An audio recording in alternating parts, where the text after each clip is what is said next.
Proklamasi.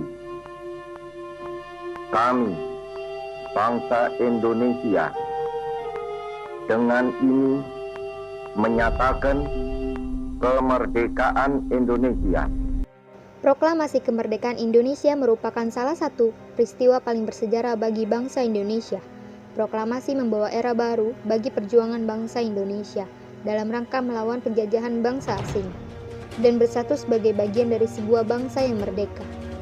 Ada beberapa sejarah dari Indonesia tentang proklamasi kemerdekaan Indonesia yang dilaksanakan pada tanggal 17 Agustus tahun 1945. Nama bangsa Indonesia, Soekarno-Hatta. Bom atom yang dijatuhkan di kota Hiroshima dan Nagasaki pada tanggal 6 dan 9 Agustus tahun 1945 membuat Jepang kemudian menyerah kepada pihak Amerika dan sekutunya. Momen ini pun kemudian dimanfaatkan oleh Indonesia untuk memproklamasikan kemerdekaannya. Pada 9 Agustus tahun 1945, Insinyur Soekarno, Muhammad Hatta, dan Rajiman Widyodiningrat diterbangkan ke kota Dalat, Vietnam untuk bertemu Marsekal Terauchi sebagai pimpinan tertinggi pasukan Jepang di Asia Tenggara. Mereka mendapat kabar bahwa pasukan Jepang sedang diambang kekalahan dan akan memberikan kemerdekaan kepada Indonesia. Sementara itu di Indonesia pada tanggal 10 Agustus, Sultan Syahrir telah mendengar berita melalui radio bahwa Jepang telah menyerah kepada pihak sekutu. Mengetahui hal tersebut, para pejuang bersiap-siap untuk memproklamasikan kemerdekaan Indonesia dan menolak bentuk kemerdekaan yang diberikan sebagai hadiah dari Jepang. Setelah Soekarno kembali ke tanah air dari pertemuannya di Vietnam, Sultan Syahrir mendesak agar Soekarno segera memproklamasikan kemerdekaan karena menganggap hasil pertemuan di kota Dalat sebagai tipu muslihat Jepang. Namun terjadi perbedaan pendapat antara golongan muda dan golongan tua dalam rencana proklamasi kemerdekaan Indonesia. Golongan muda mendesak agar proklamasi segera dilakukan, sementara golongan tua lebih mempertimbangkan dan tidak ingin terburu-buru. Mereka tidak menginginkan terjadinya tumpahan darah saat proklamasi berlangsung. Konsultasi pun kemudian dilakukan dalam bentuk rapat PPKI atau Panitia Persiapan Kemerdekaan Indonesia. Golongan muda tidak menyetujui rapat tersebut karena menganggap bahwa PPKI adalah sebuah badan yang dibentuk oleh pemerintahan Jepang. Mereka menginginkan kemerdekaan bangsa Indonesia atau usaha sendiri, bukan atas pemberian Jepang. Puncaknya adalah pada dini hari tanggal 16 Agustus 1945, para pejuang dari golongan muda diantaranya adalah Sarul Saleh, Sukarni, Wikana, Subadrio, dan Aidit bersama Sodanko Sigi yang merupakan salah seorang tentara peta dan pemuda lainnya. Mereka kemudian menjemput dan membawa Soekarno dan Muhammad Hatta ke Rengas Dengklok, Karawang. Peristiwa ini dikenal dengan peristiwa Rengas Dengklok. Tujuan dari penjemputan Soekarno dan Hatta oleh sekelompok pejuang tersebut adalah agar mereka tidak terpengaruh oleh Jepang, dan juga mereka meyakinkan kembali kepada Soekarno dan Hatta bahwa Jepang telah menyerah dan para pejuang telah siap untuk melawan Jepang apapun resikonya. Malam harinya Soekarno dan Muhammad Hatta kembali ke Jakarta. Penyusunan teks proklamasi dilakukan oleh Insinyur Soekarno, Muhammad Hatta, dan Ahmad Subarjo Djoyo Disuryo, serta disaksikan oleh Sukarni, Burhanuddin Muhammadiyah, Raden Sudiro, dan Said Wimelik. Penyusunan teks proklamasi ini dilakukan di kediaman seorang perwira Angkatan Laut Kekaisaran Jepang, yaitu Laksamana Tadashi Maeda, di Jalan Imam Bonjol nomor 1, Menteng, Jakarta Pusat. Setelah konsep dari teks proklamasi selesai dan disepakati bersama, naskah tersebut kemudian disalin dan diketik oleh Sayuti Melik. Pada awalnya, pembacaan proklamasi akan dilakukan di lapangan Ikada yang saat ini dikenal dengan lapangan Tugu Monas. Namun, karena alasan keamanan, pembacaan proklamasi dipindahkan ke kediaman Soekarno di Jalan Pegangsaan Timur nomor 56, yang saat ini menjadi Jalan Proklamasi nomor 1 Menteng, Jakarta Pusat.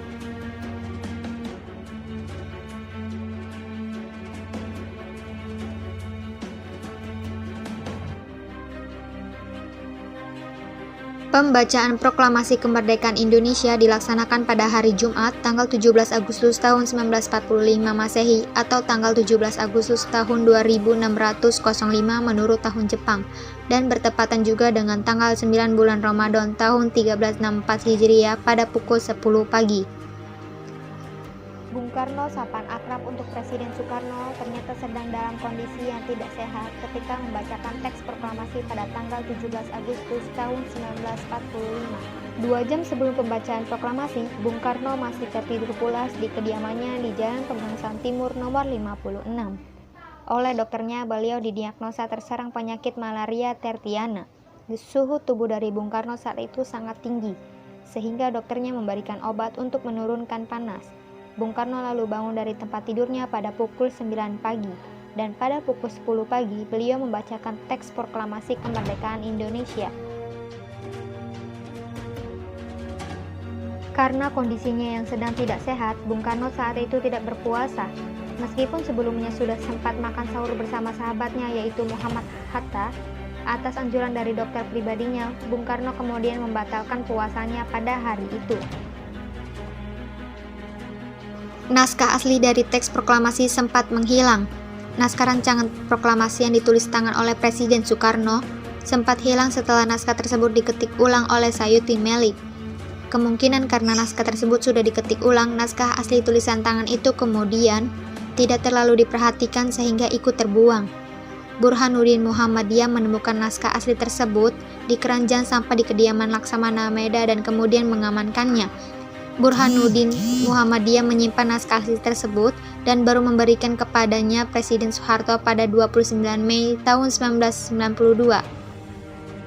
Sebelum diketik oleh Sayuti Melik, Muhammad Hatta atau yang akrab disapa dengan Bung Hatta ternyata sempat menugaskan Burhanuddin Muhammadiyah untuk menggandakan atau memperbanyak teks proklamasi. Beliau juga memerintahkan untuk menyebarluaskan teks tersebut. Setelah konsep naskah proklamasi setelah ditulis oleh Insinyur Soekarno dan disepakati bersama, Sayuti Melik menyalin dan mengetik naskah tersebut menggunakan mesin ketik yang diambil dari kantor perwakilan Angkatan Laut Jerman milik Mayor Laut Dr. Hermann Kendler. Selesai pembacaan proklamasi oleh Insinyur Soekarno, kemudian disambung dengan pidato singkat. Prosesi selanjutnya adalah pengibaran bendera merah putih. Pada awalnya, Surastri Karma Trimurti atau lebih dikenal dengan SK Trimurti yang merupakan seorang wartawan, penulis dan guru bahasa Indonesia, diminta untuk menaikkan bendera merah putih.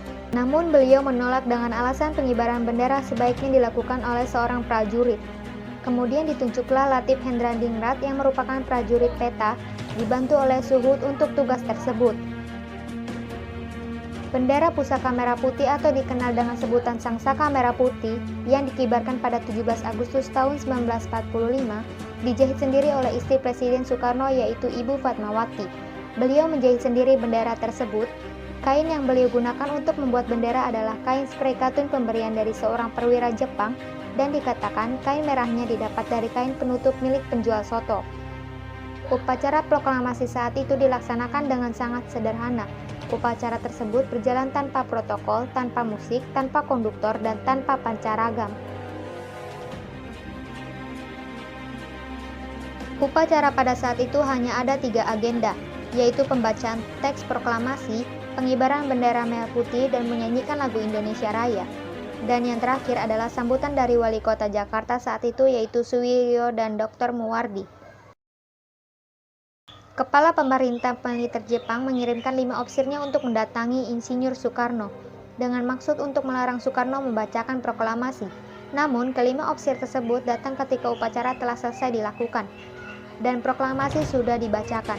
Kelima ofisir tersebut kemudian pergi meninggalkan tempat upacara setelah sebelumnya sempat dikepung oleh barisan pelopor dengan senjata golok dan bambu runcing. Frans Mendur yang merupakan seorang fotografer jurnalistik adalah sosok yang mengabadikan jalannya upacara proklamasi kemerdekaan Indonesia. Setelah upacara selesai, Frans Mendur dikejar dan didatangi oleh tentara Jepang yang bermaksud untuk merampas dan menghancurkan negatif film atau klise yang dimiliki oleh dirinya. Beruntung sesaat sebelum kedatangan tentara Jepang, Frans Mendur berhasil menyembunyikan klise tersebut di bawah pohon, di halaman belakang kantor harian Asia Raya tempatnya bekerja. Saat ditemui tentara Jepang, dia mengaku jika foto-foto proklamasi kemerdekaan Indonesia sudah diambil oleh barisan pelopor.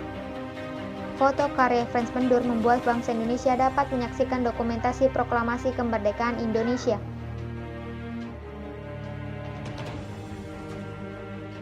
Pembacaan teks proklamasi yang dilakukan pada tanggal 17 Agustus tahun 1945 belum sempat direkam karena mati lampu, dan saat itu Indonesia sangat diawasi oleh Jepang. Pendiri RRI Jusuf Ronodipuro meminta Presiden Soekarno untuk mengulang dan merekam pembacaan teks proklamasi. Namun, niat itu sempat ditolak oleh Soekarno. Ia menganggap pembacaan teks proklamasi hanya berlaku satu kali. Setelah dibujuk, Presiden Soekarno akhirnya bersedia untuk membacakan kembali teks proklamasi. Perekaman tersebut baru terlaksana pada tahun 1951 di Studio RRI yang berlokasi di Jalan Medan Merdeka Barat nomor 4 Jakarta. Master rekaman teks proklamasi dikirim ke Lokananta di Solo untuk digandakan pada tahun 1959.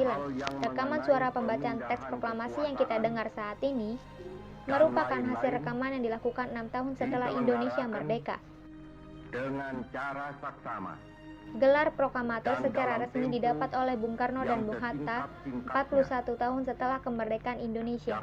Meskipun gelar proklamator sudah diberikan oleh rakyat Indonesia sejak tahun 1945, namun pemberian gelar secara resmi dari pemerintah baru diberikan pada tahun 1986 atau 41 tahun setelah Indonesia merdeka. Pada awalnya, Bung Hatta sempat mengusulkan agar semua yang hadir dalam rapat perumusan naskah proklamasi untuk ikut mendatangani data teks tersebut. Namun, usulan itu kemudian ditolak oleh Soekarno. Apabila usulan tersebut disetujui, maka proklamator akan berjumlah lebih dari 2 orang.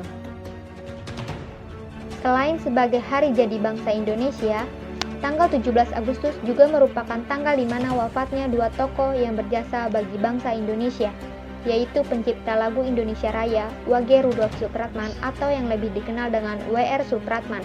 Beliau meninggal pada tanggal 17 Agustus tahun 1938 pada usia 34 tahun.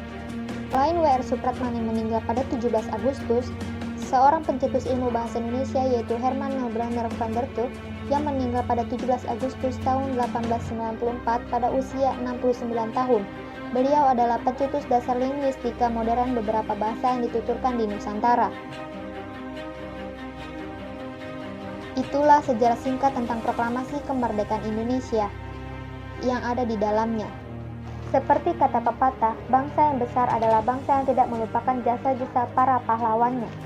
Semoga peringatan kemerdekaan Republik Indonesia tahun ini bisa lebih menumbuhkan sifat patriotisme dan nasionalisme kita sebagai generasi penerus bangsa, agar kita bisa membawa bangsa ini menuju ke masa depan yang lebih baik dan bisa bersaing dalam konteks yang positif dengan negara-negara lain di dunia. Terima kasih sudah menonton. Sekian dari saya. Wassalamualaikum warahmatullahi wabarakatuh.